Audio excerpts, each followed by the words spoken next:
Let's dig into Rob's pile for the day. Various stories, including one that might make Arnie's head explode here in a moment. We will post these links after the show online as well at robarnieanddawn.com. Far be it from me to suggest that there's common sense in America, but for the second time this year, a federal judge yesterday threw out a refiled lawsuit against McDonald's, which blamed the fast food restaurant chain for obesity and health problems in children. Wow. It's been thrown out of court now twice? Right. You remember that the first time, this same judge, he threw out the case, but he said the plaintiffs could refile the case and gave them a chance to show better, to more properly prove that McDonald's had misled customers into believing its food was nutritious and part of a healthy diet. He said, come on, go do some more work. I'm going to take a look at this. But yesterday, he wrote that if a person, this is the judge speaking through paper, if a person knows or should know that eating copious, Arnie, that means a lot. Thank you. Orders of supersized McDonald's products is unhealthy and will result in weight gain, then it's not the place of the law to protect those people from their own excesses. Thank you. Yes, Thank you. Awesome. Jesus. He knew he was going to do this all along. You guys just go out and do a little bit more work, spend some more money, and come on back, and I'll listen to it again. And the people getting all excited thinking they have a chance to get some money. And there's still a couple other suits that are out there, one against Carl's Jr. or Wendy's or one. We'll keep following them, but so far it looks like these things are getting stopped at the low court level. That's great, because, I mean, once they see other judges do it, doesn't it kind of like do a chain reaction? They all just want to do the same thing? Well, until you get one of these judges that'll be damned, because unfortunately judges are so political. For a while, that's what happens. Other judges see other judges throwing these cases out, and they go, well, look, the precedent's been set. But there's also that judge who's sitting out there going, this is wrong. Yes. I want this case in front of me so I can set the precedent. Liberal. This will at least stave it off for a while. Next item in the pile, a new study says that CDs, compact discs, will soon go the way of record vinyl. Oh, wow. Now, we heard this 10 years ago with the DAT tape, what's that stand for? Digital audio tape. Which never developed like a mini cassette. That's why. It's a CD, it's very easy to operate. It's too time-consuming when you have to rewind, forward, or do all that other crap. This study is from the Forrester Research Group. They say that 20 years after the CD was introduced to America, the big problem with the compact disc is it ain't hip. It just ain't cool anymore. From 2001 to 2002, CDs sales dropped by more than 10%. And plummeting CD sales have forced record shops to close. One out of 5 Americans now get their music exclusively by downloading it from the internet. Half of all of America is buying fewer CDs, and they say if this trend continues in 5 years, 1/3 of music sales will come from downloads, and CD sales will have dropped 30%.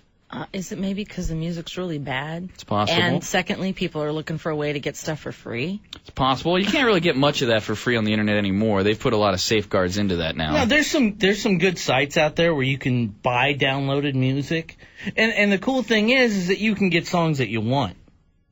Instead of all the crappy songs you're forced to have on an album. Yeah, there are so many albums out there that I have now that are in my car that I like 2 songs on the entire album. Right. And this is a yarn that's been going on for years and years and years, and now the internet's here, and we don't have to put up with that anymore. But what are they going to play it on? Are they getting rid of CD players?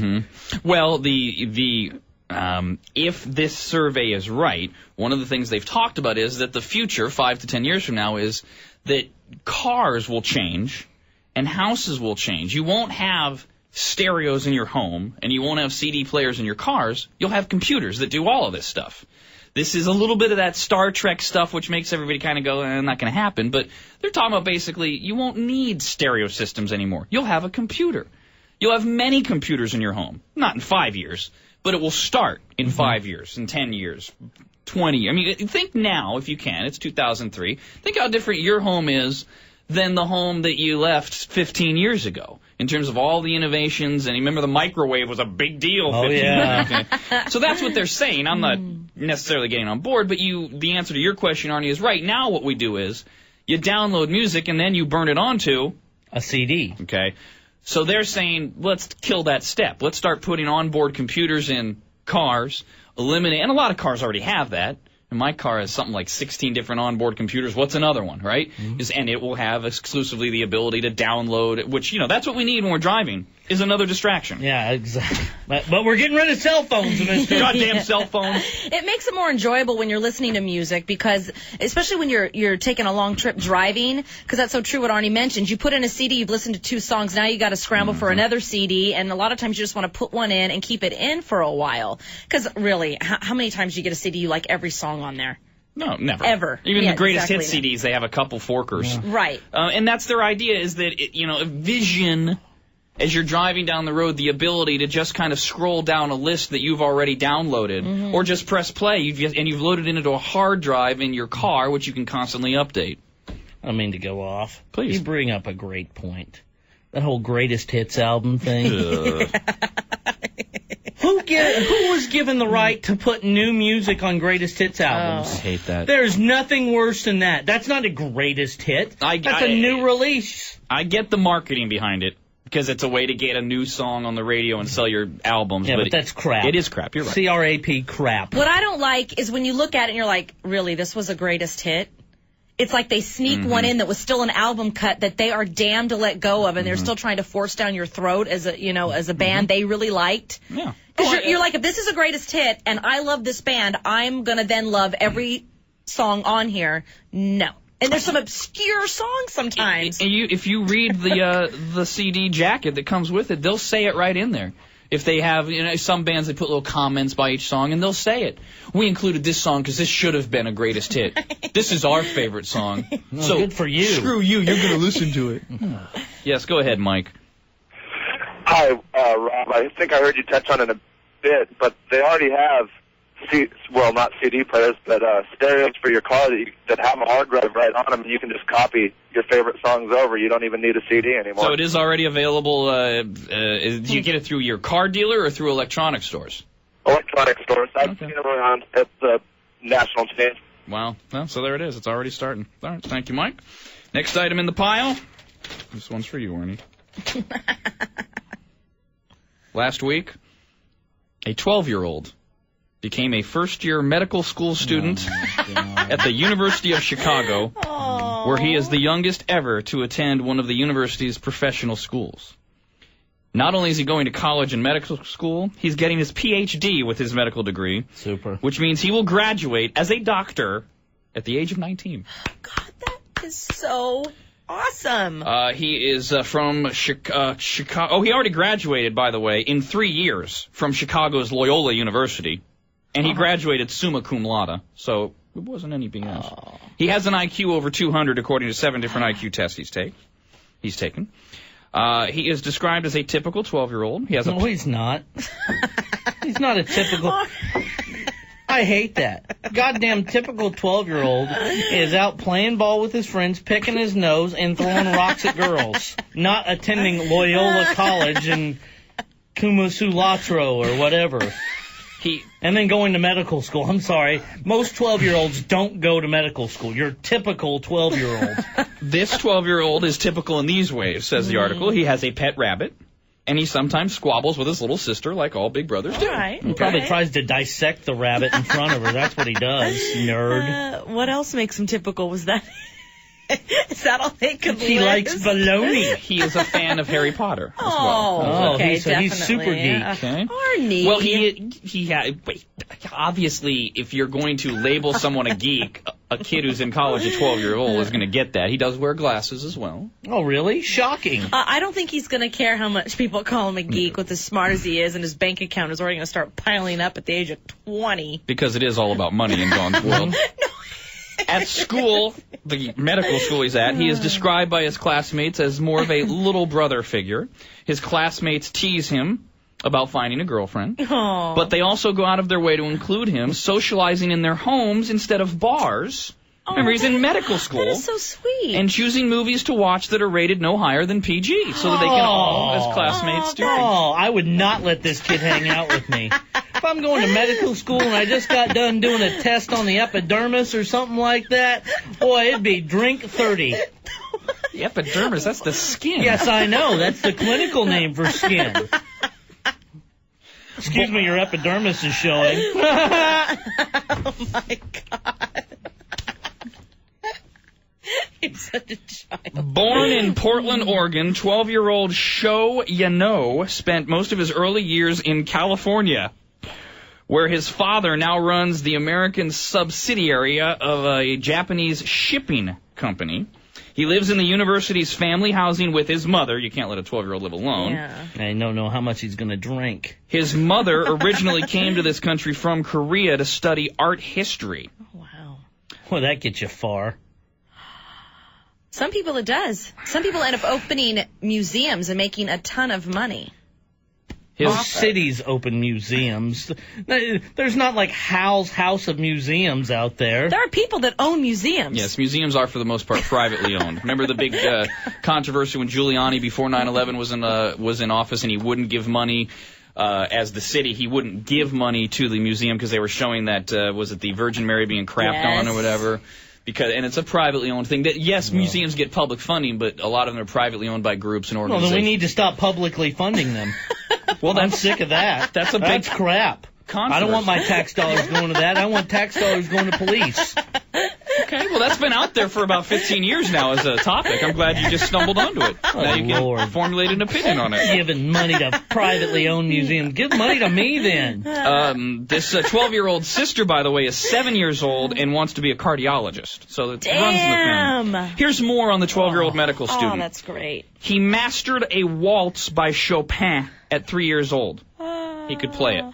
Oh, I thought he was dancing. By age 4, he was composing. At age 7, he was... Ooh. What's his kid's name? Sho Yano. Yeah, I heard him on the radio with one of his compositions. He is fabulous. Man, nothing is better than his...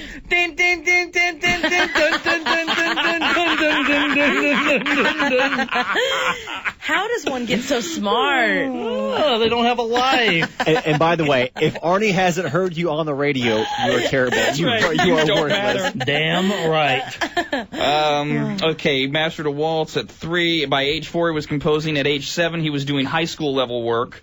Taught by his parents because they couldn't find a school that could accommodate him. When he went to school, he kept getting bumped up, and finally school said, look, he's too young for us to teach him, so his parents, who are obviously intelligent, said, fine, we'll teach him.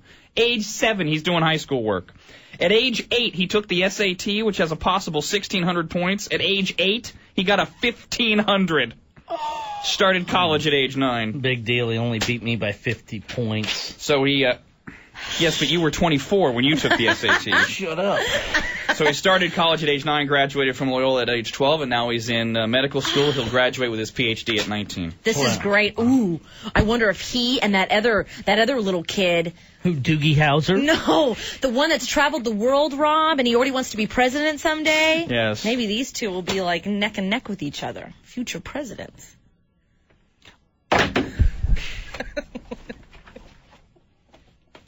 Why do you let her talk?